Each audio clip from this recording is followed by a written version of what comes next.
السلام عليكم اصدقائي، نتمنى تكونوا بصحه وعافيه وبخير. اليوم ان شاء الله جبت لكم غادي نديروا معجون السفرجل، ولا كان يقول لك كونفيتير السفرجل، كل واحد كيف يسموه، مع عصير الليمون. الى عجبكم الفيديو ما تنساوش كما قلت لكم الاشتراك، تفعيل الجرس، خليو لي تعليق اسفل الفيديو، هادشي يفرحني بزاف. شكرا لكم بزاف. قبل ما نبدا نصلي على النبي عليه افضل الصلاه والسلام.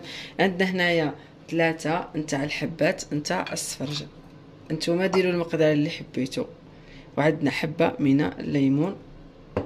هنا الاساسيات باش يخرج لكم مليح الاولى ريحان قبل لا نطيبوه في قليل من الماء واحد 10 دقائق. من بعد هنا نكونوا محضرين العسل نتاعنا، يعني ماشي طايبه، نكونوا محضرين شربات الماء والسكر والليمون، ومن بعد نرفدوه ونصفيوه ونحطوه في الاخر في العسل نتاعنا الشربات هذيك، ونخليوه يطيب. غادي نشوفوا طريقه التحضير مع بعض، تابعوني.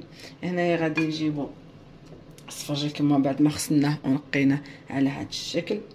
الا باقي فيه شي حبه ماشي مليحه ولا نقيوها. كاين اللي يحب يدير السفرجل بقشورو، انا نحب نديره بلا قشور.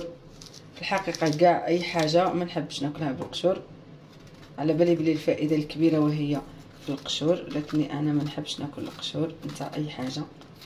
نجي نجبر هكا ثقيله ولا مانيش عارفه. هنايا غادي كما كتشوفوا نقيوه غير بالعقل.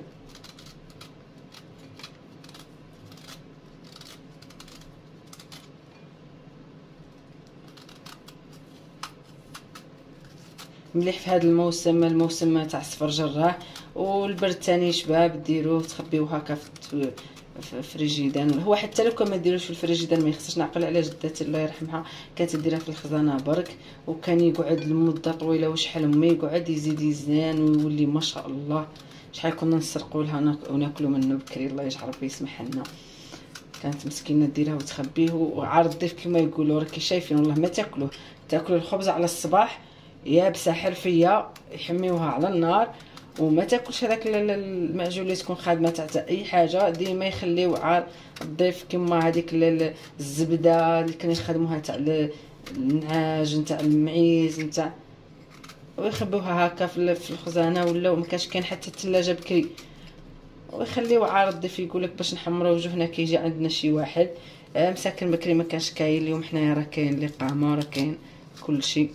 خرج الحانوت تشري. في الحقيقه مش قضيه الاقامه، قضيه العصر السرعه وكترجع دراهمك. هنايا كما كتشوفوا ها هو قشرت الحبه. غادي نوريكم بعد، غادي نكمل انا الحبات اللي باقيين باه ما نطولش عليكم الفيديو. شتو هو يجي خشين، على به قلت لكم يطول باش يطيب. قلت لكم ديروه قبل يغلي شويه في الماء مده 10 دقائق، ومن بعد عاد ديروه باه ما تنحرق لكمش هذيك العسل، ما تقعدش لمده طويله وهي غير تما تطبخ. خاش الا فات كما قلت لكم اذا زاد الشيئان حادين قلب على ضده. هادو شتو هاد اللب هذا نحتاجوه، هاد اللب غادي نحمدوه لانه هو اللي يعطينا اللون الاحمر القاتم، ويزيد بزياده هذا كما نقولوا يحمي الفاكهه من البكتيريا.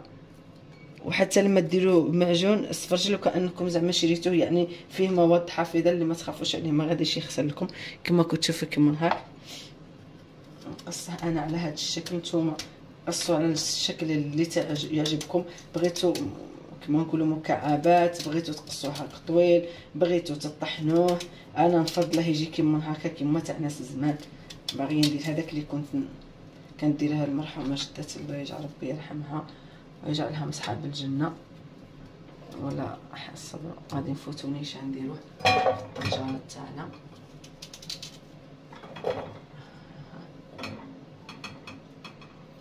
على هذا الشكل. غادي نزيد نقي الحبه الثانيه كما قلت لكم، ما ترميوش هذاك اللب نتاعه. الزريعه شابه وهي اللي غادي ترده لنا شباب وتحميه لنا ثاني باش ما يخسرش ويقعد لنا لمده طويله.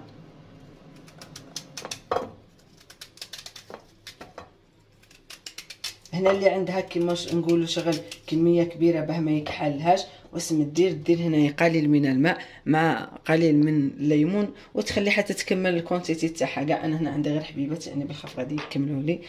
غادي نكمل الحبات ونشوفوه في طبق طريقه التحضير الباقيه ان شاء الله. انا كما كتشوفوا صاي انا كملت الكميه نتاعي كاع كيما هكذا. غادي نفوت نضيفها للنار وغادي ندير عليها الماء ونخليها تغلي مع قليل من الليمون. وهنا كما كتشوفوا هي دي الزريعه نتاعنا كما قلت لكم. جيبوا كاش بطانه او اي حاجه هكا رقيقه، شلوها مليح ومن بعد لمدوها فيها هاك على هذا الشكل وقيسوها كتقطب مع العسل. هذا ماشي غير يدير حتى يعقد لكم العسل بسرعه، ما تحتاجوش يعني كميه من السكر كما كتشوفوا هكذا. انا نديرو هنا باه من بعد ما نقعدوش نلقطو فيه ونحوسو عليه نلقاوه موضر لداخل كما كتعرفوا. هنا رايحين نضيفو على هذا الشكل الماء ونخليوه يغلي شويه كما قلت لكم ماشي بزاف، ندرجوه كاع كيما هكذا. هنا غادي نضيف عاود الماء اللي غادي ندير فيه السكر. غادي نضيف قليل من عصرة هكا تاع الليمون باه ما يكحالش.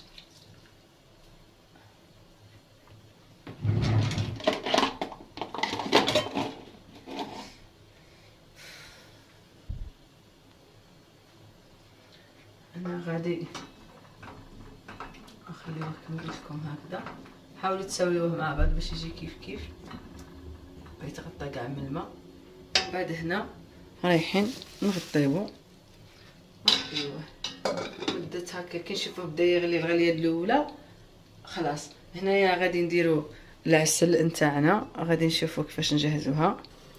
هنا كما رانا نشوفو عندنا هكا لتر نتاع الماء، نضيفوه لطنجره ولا كيكوطه ولا اي حاجه. انا الطنجرات عندي كبر بزاف على بها خيرت اني ندير في الكيكوط. ونضيفو لهذيك الماء اللي درناه نضيفو له نصف حبه او حبه نتاع الليمون على حساب الاخر. الا كليتو السفرجل تاعكم لقيتو حامض، كاين بعض الاحيان يجي السفرجل حامض، انا هنا عندي حلو. يعني الا جا عندكم حامض ديروا غير نص فص هكا تاع الليمون هكا وعصروه. اذا شفتو حلو ديروا حبه نيشان معصوره تاع عصير الليمون. هنايا غادي نضيفوا هاد الكموسه اللي قلت لكم عليها، وغادي نضيفوا هنايا السكر. السكر كما قلت لكم على حساب الحلاوه، الا كان عندكم حلو ولا ماشي حلو. يعني الا كان عندكم حامض راه يطلب لكم بزاف نتاع السكر.